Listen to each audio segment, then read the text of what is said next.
जय श्री राधे कृष्णा दोस्तों। पुराणों के अनुसार देवी ही ब्रह्मा विष्णु एवं महेश के रूप में सृष्टि का सृजन पालन और संहार करती हैं। भगवान महादेव के कहने पर रक्तबीज, शुंभ निशुंभ, मधु केटभ आदि दानवों का संहार करने के लिए मां पार्वती ने ही असंख्य रूप धारण किए। किंतु देवी के प्रमुख 9 रूपों की पूजा अर्चना की जाती है। नवरात्रि का प्रत्येक दिन देवी मां के विशेष रूप को समर्पित होता है और हर स्वरूप की उपासना करने से अलग अलग प्रकार के मनोरथ पूर्ण होते हैं। नवरात्रि के पहला दिन मां दुर्गा के प्रथम स्वरूप मां शैलपुत्री की उपासना की जाती है। मां दुर्गा अपने पहले स्वरूप में शैलपुत्री के नाम से जानी जाती हैं। पर्वतराज हिमालय की पुत्री होने के कारण इसका नाम शैलपुत्री पड़ा। अपने पूर्व जन्म में ये प्रजापति दक्ष की कन्या के रूप में उत्पन्न हुई थी, तब इनका नाम सती था। इनका विवाह भगवान शंकर जी से हुआ था। एक बार प्रजापति दक्ष ने बहुत बड़ा यज्ञ किया, जिसमें उन्होंने सारे देवताओं को अपना अपना यज्ञ भाग प्राप्त करने के लिए निमंत्रित किया, किंतु शंकर जी को उन्होंने इस यज्ञ में आमंत्रित नहीं किया। सती ने जब सुना कि हमारे पिता एक अत्यंत विशाल यज्ञ का अनुष्ठान कर रहे हैं, तब वहां जाने के लिए उनका मन व्याकुल हो उठा। अपनी ये इच्छा उन्होंने भगवान शिव को बताई। भगवान शिव ने कहा, प्रजापति दक्ष किसी कारणवश हमसे रुष्ट हैं। अपने यज्ञ में उन्होंने सारे देवताओं को निमंत्रित किया है, किंतु हमें जानबूझकर नहीं बुलाया है। ऐसी स्थिति में तुम्हारा वहां जाना किसी भी प्रकार श्रेयस्कर नहीं होगा। शंकर जी के इस उपदेश से देवी सती का मन बहुत ही व्याकुल हुआ। पिताजी के यज्ञ देखने वहाँ जाकर माता और बहनों से मिलने की उनकी व्यग्रता किसी भी प्रकार कम न हो सकी। उनका प्रबल आग्रह देखकर शिव जी ने उन्हें वहाँ जाने की अनुमति दे दी। सती ने पिता के घर पहुंचकर देखा कि कोई भी उनसे आदर और प्रेम से बातचीत नहीं कर रहा है। केवल उनकी माता ने ही स्नेह से उन्हें गले लगाया। परिजनों के इस व्यवहार से देवी सती को बहुत क्लेश पहुंचा। उन्होंने यह भी देखा कि वहां भगवान शिव के प्रति तिरस्कार का भाव भरा हुआ है। दक्ष ने उनके प्रति कुछ अपमानजनक वचन भी कहे। यह सब देखकर सती का हृदय ग्लानि और क्रोध से संतप्त हो उठा। उन्होंने सोचा कि भगवान शंकर जी की बात न मानकर यहाँ आकर मैंने बहुत बड़ी गलती की है। वह अपने पति भगवान शिव की इस अपमान को सहन न कर सकी। उन्होंने अपने इस रूप को तत्काल वहीं योगाग्नि द्वारा जलाकर भस्म कर दिया। वज्रपात के समान इस दारुण दुखद घटना को सुनकर शंकर जी ने क्रोध हो अपने गणों को भेज कर दक्ष के उस यज्ञ का पुनः विध्वंस कर दिया। सती ने योगाग्नि द्वारा अपने शरीर को भस्म कर अगले जन्म में शैलराज हिमालय की पुत्री के रूप में जन्म लिया। इस बार वो शैलपुत्री नाम से विख्यात हुई। पार्वती, हेमवती भी उन्हीं के नाम हैं। इस जन्म में भी शैलपुत्री देवी का विवाह शंकर जी से ही हुआ। माँ शैलपुत्री देवी पार्वती का ही स्वरूप हैं, जो सहज भाव से पूजन करने से ही शीघ्र प्रसन्न हो जाती हैं और भक्तों को मनोवांछित फल प्रदान करते हैं। मन विचलित होता है और आत्मबल कमी है तो माँ शैलपुत्री की आराधना करने से लाभ मिलता है। हिंदू धर्म में विश्वास रखने वाले सभी लोगों के मन में एक सवाल हमेशा रहता है कि त्रिदेव ब्रह्मा, विष्णु और महेश के माता पिता कौन थे, उनका जन्म कैसे हुआ। ये सवाल लाखों सालों से पूछे जा रहे हैं।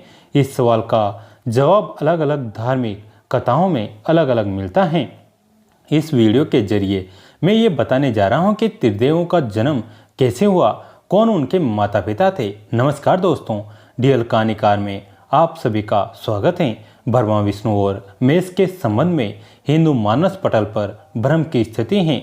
वे उनको ही सर्वोत्तम और स्वयंभू मानते हैं, लेकिन क्या यह सच है?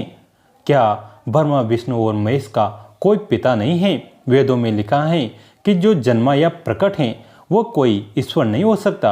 ईश्वर अजन्मा, अप्रकट और निराकार है।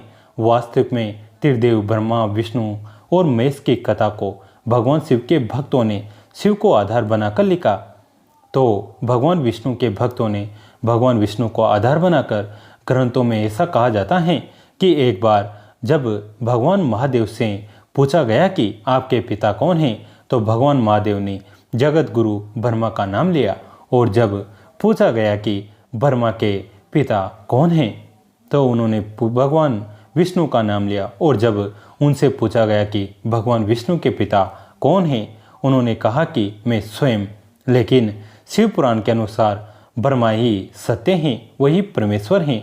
जिस समय सृष्टि में अंधकार था, न जल, न अग्नि और न वायु था, केवल तत्व सत ब्रह्मा थे, जिसे श्रुति के सत कहा गया है। सत अर्थात अविनाशी परमात्मा, उस पर ब्रह्मा काल ने कुछ समय बाद द्वितीय होने की इच्छा प्रकट की और उसके भीतर एक से अनेक होने का संकल्प उदित हुआ। तब उस परमात्मा ने अपनी लीला शक्ति के आकार की कल्पना की, जो मूर्ति रहित परम ब्रह्मा है।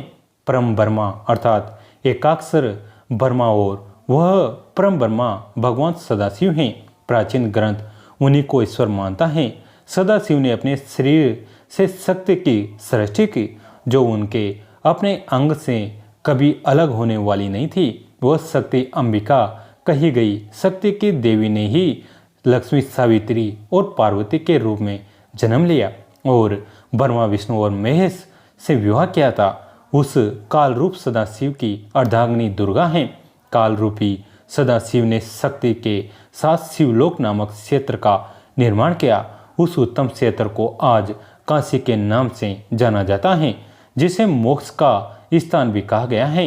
यहाँ काल रूपी ब्रह्मा सदाशिव और दुर्गा पति और पत्नी के रूप में निवास करते हैं। काशीपुरी को प्रलय काल में भी शिव और शिवा ने अपने सानिध्य से कभी मुक्त नहीं किया था। इस आनंद रूप वन में रमण करते हुए एक समय शिव को यह इच्छा उत्पन्न हुई कि किसी दूसरे पुरुष की सृष्टि करनी चाहिए, जिस पर सृष्टि निर्माण का कार्यभार रखकर हम निर्वाण धारण करें। ऐसा निश्चय करके शक्ति सहित परमेश्वर रूपी शिव ने अपने वामांग पर अमृत मल दिया।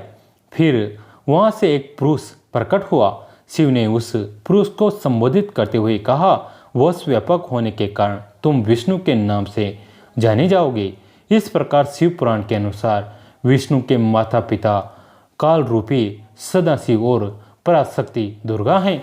शिव पुराण के अनुसार भगवान ब्रह्मा जी नारद जी से कहते हैं कि भगवान विष्णु को उत्पन्न करने के बाद ब्रह्मा, सदाशिव और दुर्गा शक्ति ने पूर्वत प्रयत्न करके मुझ ब्रह्मा जी को अपने दाहिने अंग से उत्पन्न किया और तुरंत ही मुझे भगवान विष्णु के नाभिक कमल में डाल दिया।